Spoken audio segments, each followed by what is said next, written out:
Life for our soldiers behind the Desert Shield can be grueling and quite lonely at times. News 4's Rich Newberg and photographer Mike Mombrea have spent the better part of last week with Western New York reservists who fly and maintain the C-130 transport planes that supply the military with equipment and personnel wherever they are needed. Tonight, Rich and Mike begin their series of reports based on their experiences with the 914th in the Persian Gulf. The sun rises over Freedom Road. In the compound, the 914th calls Mirage.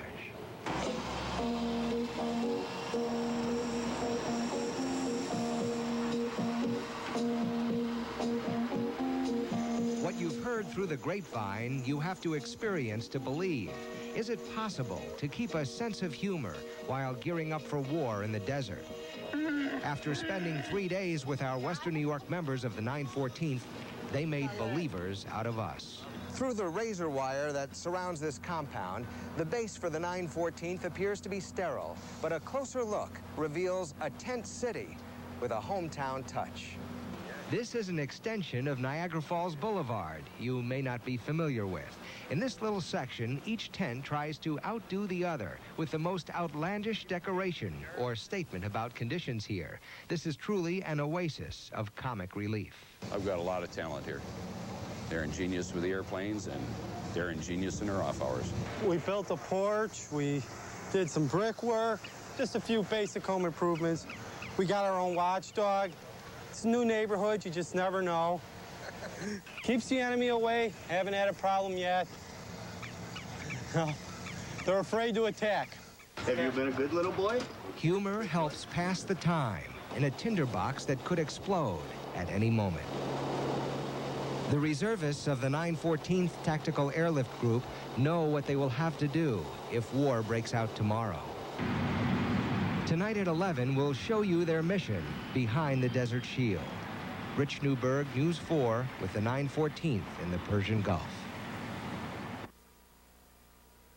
They are the lifeline for the military behind the Desert Shield. Western New York's reservists in the 914th Tactical Airlift Group, flying their C-130s wherever supplies or troops are needed. News 4's Rich Newberg and photographer Mike Mombrea flew with the 914th over the Persian Gulf, and they bring us a close-up look now at their mission. The C-130 transport has a looming presence over the desert compound of the 914th. Our Western New York reservists here are the experts in hauling equipment and supplies to the front lines if necessary. Their plane is capable of landing in just about any terrain, needing only a 3-block stretch to set down. Many of these planes were used in Vietnam and are more than 30 years old. When it comes to handling the C-130, nobody does it better than the 914th. We have the best mission reliability record in the Middle East for all the C-130s. They're over here. But flight crews know they must take to the skies without offensive weapon systems and rely on other aircraft for support. The vast, desolate desert terrain also poses other problems because there are few familiar landmarks below. There's just nothing down there. There's nothing. Even the cities look kind of desolate, you know. They're just gray. There's no green as we have in Western New York. The mechanics are key to the success of the 914th. They are constantly replacing parts, making sure the C-130s are ready to fly at a moment's notice. This plane lost an engine over the Persian Gulf and had to make an emergency landing. And now the mechanics from the 914th are going to work. You look at the side of the airplane here, you can see it's covered with sand and salt from the Persian Gulf, which is, there's going to be corrosion problems down the road here, but we'll get over it. And that's the kind of spirit and determination that make our reservists the most reliable transport group in the Middle East. Tomorrow night at 6, we'll show you how support from home is vital in boosting morale for our Western New York reservists overcoming the odds behind the Desert Shield. Rich Newberg, News 4, with the 914th in the Persian Gulf.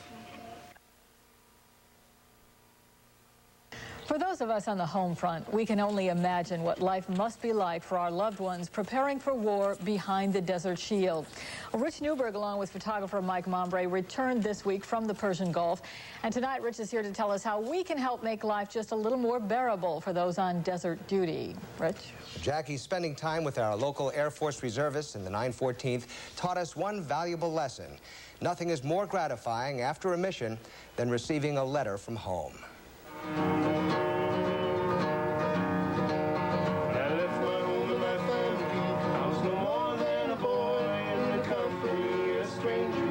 Thoughts of home, comforting, reassuring, heart-aching.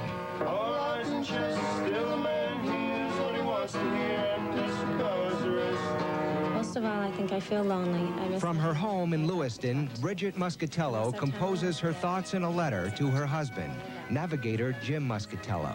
I pray that this thing can end peacefully and soon.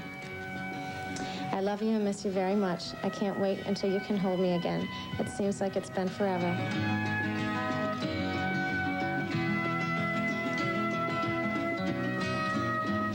Remember how much I love you, and take care of yourself. Love, Bridget. It's often the little things from home that go a long way in boosting morale for our reservists in the 914th. Keeping up spirits is a daily battle on this desert compound. What it means is a big morale boost for the rest of the day until tomorrow. If I don't get a letter tomorrow, morale and depression start to set in until I get another one. Images of home help take away the pain of an 8,000-mile separation. But it's the support from home that lets the men and women of the 914th know their efforts are appreciated. Keep up a strong home front, keep the yellow ribbons out, the red flags flying, and we'll be home shortly. Another day ends on the Mirage Air Base in the Persian Gulf. Another day without war. Another day closer to going home.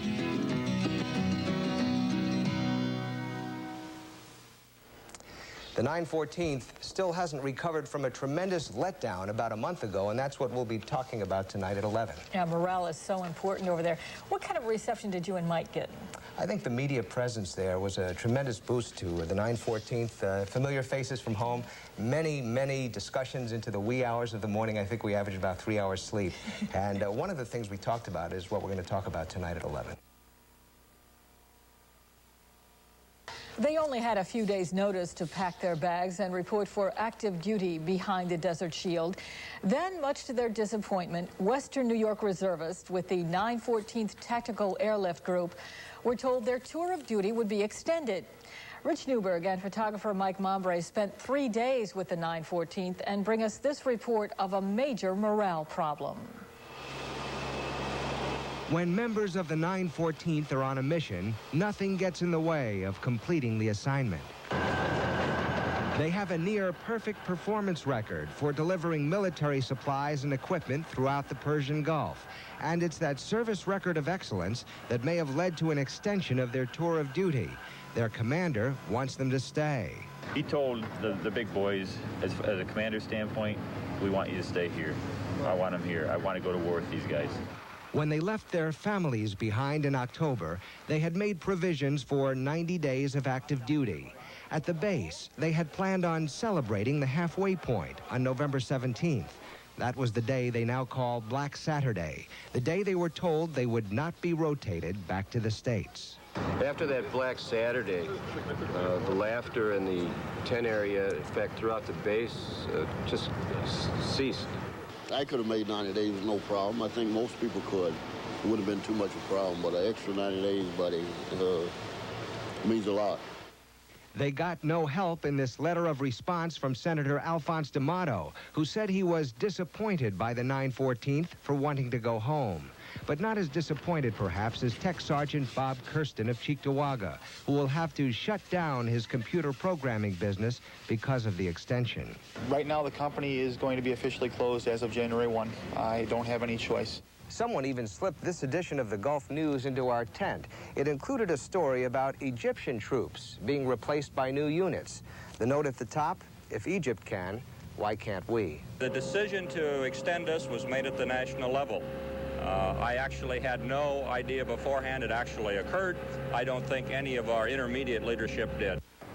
We're not crybabies, said members of the 914th. We just want some relief from other C-130 units that can also do the job. Rich Newberg, News 4, with the 914th in the Persian Gulf. Though there has been no war fought behind the Desert Shield, some of our soldiers are showing signs of battle fatigue. The battle is against boredom and depression. News 4's Rich Newberg and photographer Mike Mombrea spent 3 days with Western New York Air Force Reservists in the Persian Gulf. And they show us tonight how the enemies of the spirit are confronted daily. The compound the 914th Tactical Airlift Group calls Mirage is a confining section of desert space filled mostly with tents. And despite attempts to make it seem like home, the desert blues can overwhelm the spirit with a sense of desolation and despair. With a high in the hundreds and a low in your heart, took me and my family and they tore us apart. Scenes from home, even someone else's family, bring reservists together to share in the moment. But those videos from home can sometimes unleash emotions that have been bottled up inside. Tech Sergeant Anthony Delaney was grateful to see his young daughter on tape, but very upset with the fact that he will not be home when his second child is born in a matter of weeks. It hurts, and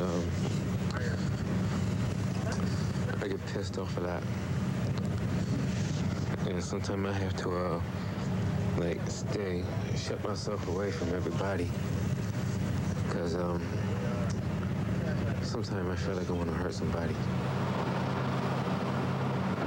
I just feel like I'm in a dream and I haven't woken up yet. Master Sergeant Bill Bully of Amherst sometimes feels like he's a prisoner here. I started looking at the barbed wire, the fences, and once that gate closed behind me as I came back in the gate, it really hit me then. I just felt like I was walking back to myself. Keeping up morale is a daily struggle under these conditions, and perhaps nobody here realizes this more than the man they call Father John. Hey, ready for some? Yeah. All right. Sure am. Got some vanilla left. His presence is as refreshing as the cool cups of ice cream he hands out to the troops. He is a living symbol of faith in a crisis zone gearing up for war. I think there's really little that we can do with words. I think everyone realizes we're in this together. I think the only thing you can do for anybody is really lend some support to them and also let them know that there's people back home that can help. And it helps to know that 8,000 miles away in Western New York, loved ones are waiting anxiously for a homecoming, for the day when that desert shield is lifted. Rich Newberg, News 4, with the 914th in the Persian Gulf. It's the human side of this military conflict that sometimes we fail to see. It's beautifully beautifully done. And as time drags on, many Americans are taking a harder look at U.S. motives in the Persian Gulf. News 4's Rich Newberg and photographer Mike Mombrea went behind the Desert Shield in the Persian Gulf recently to talk with Western New York reservists in the 914th Tactical Airlift Group. And as Rich reports tonight, they too have opinions on U.S. policy toward Saddam Hussein. It's a bizarre turn of events for these reservists who today are filling bags with desert sand in the Persian Gulf, but who yesterday were working at their civilian jobs in Western New York and going home to their families. And yet they know this was part of the deal they made with Uncle Sam. I guess I kind of take this tour in stride. I guess when I signed on the dotted line, there was always a possibility of something like this happening. The possibility of war at any given moment is a stressful thought. But for many serving in the Persian Gulf, the actions of the United States and their own role in carrying out U.S. policy justifies their presence here. Our main reason here is to deter. And that's what I think we're accomplishing. As far as being a threat, yeah, the guy was a threat and probably still is a potential threat. You know, a lot of us don't like to be here, but we don't get to pick and choose our assignments. You know, we're just doing our job. I believe in the cause because my president sent me here. But some question the motives behind this military buildup that have put so many of our servicemen and women at risk. Not everyone believes we're here simply to stop an aggressor. Dick Runnels, who is an Air Force Reservist here from Michigan, had gotten into a First Amendment battle with the colonel who runs the base. He was outspoken about conditions in the compound in articles he had written back to his hometown newspaper. He also questions U.S. motives in the Middle East. To assist the blockade, yes. If it's simply a matter of stopping $2 a gallon gas, no. Is that what it is? I personally feel that that's a lot of the motivation behind it. But when it comes time to perform their duties, the one motive everyone shares is to get the job done right. They know the military depends on their ability to keep the troops well supplied, airlifting cargo to strategic points throughout the Persian Gulf. Rich Newberg, News 4, with the 914th in the Persian Gulf. When they're not carrying out missions behind the Desert Shield, Western New York reservists with the 914th Tactical Airlift Group are making a small patch of desert land come alive with activity. News 4's Rich Newberg and photographer Mike Mombrea take us to that airbase now and show us what life can be like when our reservists are off duty. At first glance, it looks like a beach party or a day at the miniature golf course. If it seems like a happy-go-lucky existence here, well, that's probably one reason they call this airbase Mirage. There's an attempt here, even on a personal level, to divert attention away from the possibilities of war, if only for a few minutes of escapist humor. Joe Szynski, for example, calls his tent the Yacht Club. You have to look, and you might see some 30 or 40-foot yachts right out here in front of our tent. I haven't seen any yet. You look real hard, Must Rich. be a mirage. Real hard. It is. It is. Come on in. We'll show you this old house. But this is, if you look at it closely, this is a refrigerator. It's hooked up to the air conditioning system here and some ductwork that comes down, and it pumps the cold air in here, and you get your basic refrigerator. They know it's no fantasy where they're living, but they know how to use their imaginations. Before the 914th arrived at what is now the Mirage Air Base, it wasn't much more than just sand and dirt. Then up went the tents, and they went to work. Just about everything here is handcrafted, and with a little flair for home decorating, some of the reservists have made a cozy niche for themselves. It often boils down to a question of attitude. Well, I guess there's not much I can do about being here, so we probably have to make the best of it. Tonight at 11, a glimpse of the world outside the base and how one Jewish member of the 914th preserves his traditions in this part of the world hostile to his beliefs. Rich Newberg, News 4, with the 914th in the Persian Gulf. In defending Arab countries from the threat of Saddam Hussein, there are some major frustrations for U.S. soldiers behind the Desert Shield. Western New York reservists in the 914th Tactical Airlift Group, for example, can't fly the American flag on their own base.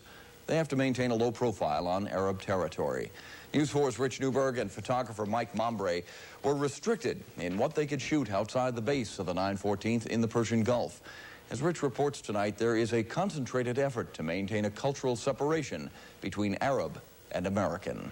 This side, huh? This is about as close to Arab culture as most members of the 914th will get during their tour of duty in the Persian Gulf. These camel rides, incidentally, cost reservists here about $10, including a picture to send home. Contact with the Arab world outside the base is discouraged because of the sensitivity of the U.S. mission in this part of the world and because of vast cultural differences between our people. But I was able to take these photographs of some faces in a nearby port city that only made me want to know more about the people of this distant land. These were tradesmen who sail from city to city in old wooden boats carrying all sorts of wares throughout the Persian Gulf. In this Arab world, a Jewish pilot with the 914th lights a Hanukkah candle in a menorah his wife sent from home. Walter Gordon, who is also trying to keep kosher here, finds it somewhat ironic that he's helping to defend Arab countries. The issue of a Jew being in the Middle East, defending Arabs against other Arabs, sometimes it poses a moral quandary for me. But if you think about it in the long run, right now, I'd say Iraq is probably a greater threat to the state of Israel than any other Arab country anyway. Western New York reservists are getting a first-hand look at the cradle of civilization, but from a distance that makes understanding difficult. They know there's more here than meets the eye, behind the Desert Shield. Rich Newberg, News 4, with the 914th in the Persian Gulf.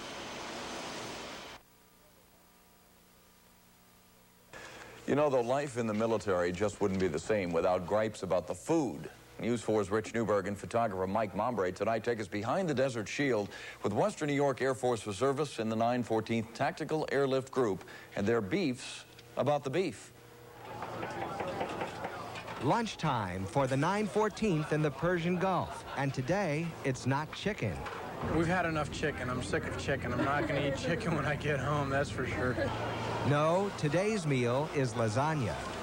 Not bad when you consider the menu for soldiers out in the field. These are field rations, MREs, meals ready to eat. Okay. Despite the beef about the chicken, most of the reservists we talked with said the food at their base is quite good for the military. Occasionally, there are even surprises here. In this setting, variety is truly the spice of life. We had some good buffalo wings, yeah. We saved some. We had some last night, too, because it was like 2 days ago we had it. The writing on the pop cans can throw you at first, but if you can't tell from the colors what's inside, just turn the can around for the English translation. Don't expect more than a chorus of happy birthday at the mess hall when that special day comes around. No birthday dinners or special cakes here. But on a scale of 1 to 10, the Air Force food here was given a 6 by one reservist, and that's not bad for chow behind the Desert Shield. Rich Newberg, News 4, with the 914th in the Persian Gulf. Reminds you of all the jokes that Klinger and BJ used to make about the food and MASH, right? Well, the call to duty behind the Desert Shield has separated soldiers from their loved ones here at home. Christmas this year will not be the same for these families or for the men and women in uniform 8,000 miles away. But News 4's Rich Newberg and photographer Mike Mombrea found a unique father-son team in the Persian Gulf who will be spending the holidays together while gearing up for war. Jerry Leo and his son Anthony of Niagara Falls expect to celebrate Christmas together in the Persian Gulf, although there is no guarantee that Dad will be on the ground at the base on Christmas Day. Jerry is a chief flight engineer on the C-130 transport, the plane of the 914th Tactical Airlift Group responsible for delivering cargo and troops wherever and whenever the need arises. Okay, thank you. His son is a senior airman and part of the ground crew, and each worries about the other should war break out. I am concerned, of course. It's great for the holidays, but if there is a war, I'll be truly concerned. Well, I'm more concerned about him than he probably is about me, because he's the one that's going to be flying into the war zone itself, where I'll be back here where it's a little safer than, you know, where the actual fighting will be going on. But at least they are together now in this tightly secured, war-ready air base in the middle of the desert. Others long to be with family as the holiday approaches. Videotape is about as close as they can get to being there. Hiya, guys. Greetings from Buffalo and Bill's country. Hey, a greeting from Van Miller and the News 4 team at home raise the spirits of our Western New York reservists, anxious to know who's winning the battle on the gridiron and how Buffalo handled the first blast of winter. This was a night of escape from the desert heat and the ever-present threat of war. Want to play volleyball later on, mate? For Jerry and Anthony Leo, it is a threat that has brought them even closer together behind the Desert Shield. This environment, living from day to day, who knows what's going to happen tomorrow. We're just making the most of it as we can. Rich Newberg, News 4, with the 914th in the Persian Gulf.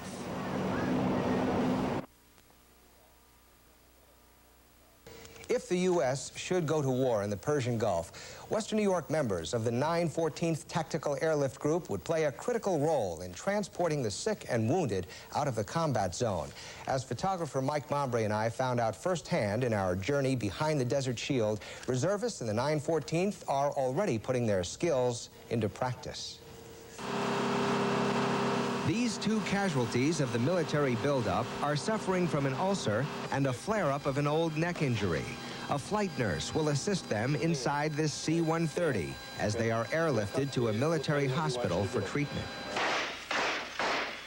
During the Vietnam War, combat casualties were also evacuated at times in the C-130s, capable of landing on just about any terrain under the worst conditions. Ironically, the conditions causing the most problems now for our soldiers in the Persian Gulf have to do with sports-related activities. Probably 70 to 80% of our patients are athletic injuries, which we have a healthy young male population, and they get beat up. The stress connected with desert duty accounts for 5 to 10% of the patients in the Gulf who are suffering from psychiatric problems. Yet there are those anxious to see combat. Western New York reservist Joe Szynski, who knows something about war, tries to balance the perspective of these gung-ho soldiers. I was in Vietnam 20 years ago, and I saw what it was like. And I've run into a lot of young guys that are in our unit that before we came over here, they were really looking forward to going to war. They said, I can't wait to get into combat and everything else. And I said, you don't want to do that. I said, it's a horrible thing to be in, and it's something you'll never forget. It just doesn't leave you. Navigator Jim Muscatello has a hard time when his C-130 carries teenage soldiers on a mission. We picked up some 18-year-old guys that are in the Army, and they're the ones that are going to win or lose if anything happens. And we'll be there to support them, bring them supplies and everything. But after seeing that, I hope it all ends peacefully. They're a good 10 years younger than me, and nobody deserves anything but peace. These interlocking knots, using the same nylon that holds together survival vests for the flight crews, are being fashioned into symbolic wristlets for the reservists of the 914th and their families. I was presented with one of these wristlets and will wear it until the crisis is resolved and our soldiers come home from behind the Desert Shield.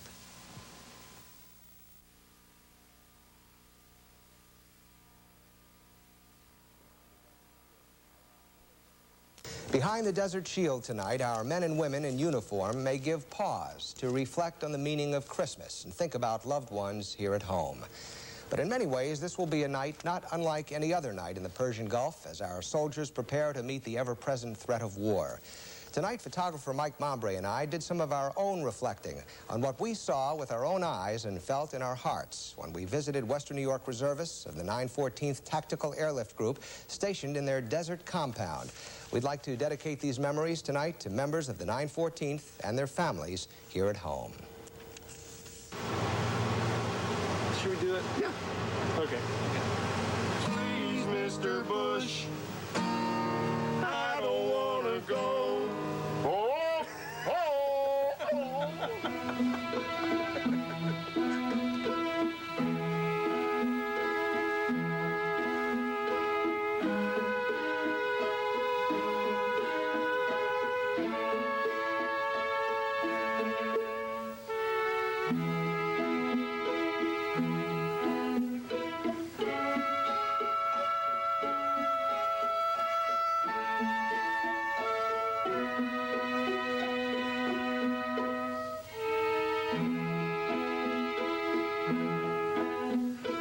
I miss you very much and look forward to coming home to you very soon.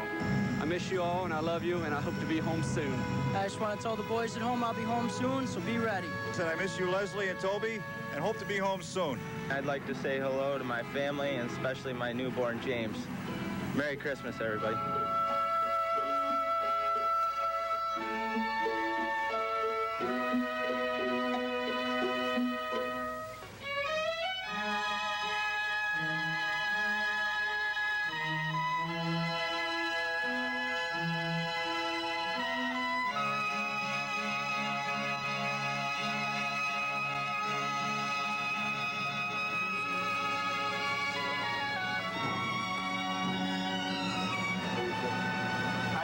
Peace. I'm all for peace. We'll do what we have to do though. But I'm all for peace. We leave the base they call Mirage today, with the C-130 towering over the tents, waiting to be revved up for the next mission in the Persian Gulf. This is the plane of the 914th and those Western New York reservists who provide a lifeline to the military while putting their own lives on the line.